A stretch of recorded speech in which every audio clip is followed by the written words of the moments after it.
chapter 12. Now, in regard to spiritual gifts, brothers, I do not want you to be unaware. You know how, when you were pagans, you were constantly attracted and led away to mute idols.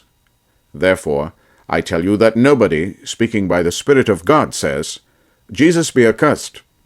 And no one can say, Jesus is Lord, except by the Holy Spirit. There are different kinds of spiritual gifts, but the same Spirit. There are different forms of service, but the same Lord. There are different workings, but the same God who produces all of them in everyone. To each individual, the manifestation of the Spirit is given for some benefit.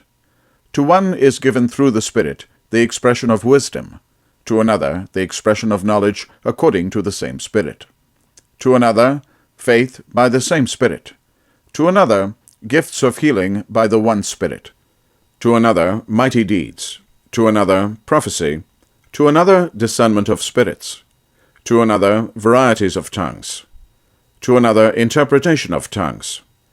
But one and the same Spirit produces all of these, distributing them individually to each person as he wishes.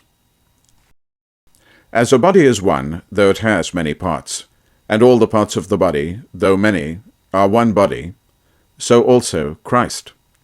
For in one Spirit we were all baptized into one body, whether Jews or Greeks, slaves or free persons, and we were all given to drink of one Spirit.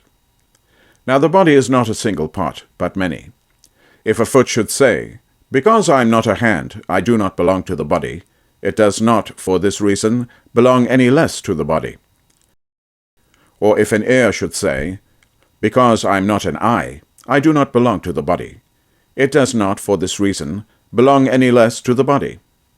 If the whole body were an eye, where would the hearing be? If the whole body were hearing, where would the sense of smell be? But as it is, God placed the parts, each one of them, in the body as he intended. If they were all one part, where would the body be? But as it is, there are many parts, yet one body. The eye cannot say to the hand, I do not need you, nor again the head to the feet, I do not need you.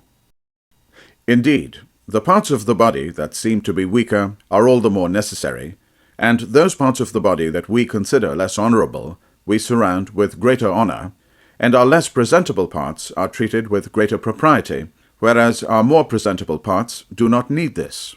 But God has so constructed the body as to give greater honor to a part that is without it, so that there may be no division in the body, but that the parts may have the same concern for one another. If one part suffers, all the parts suffer with it. If one part is honored, all the parts share its joy. Now you are Christ's body, and individually parts of it. Some people God has designated in the church to be, first, apostles, second, prophets, third, teachers, then mighty deeds, then gifts of healing, assistance, administration, and varieties of tongues. Are all apostles? Are all prophets? Are all teachers? Do all work mighty deeds? Do all have gifts of healing?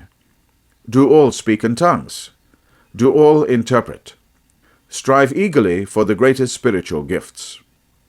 But I shall show you a still more excellent way.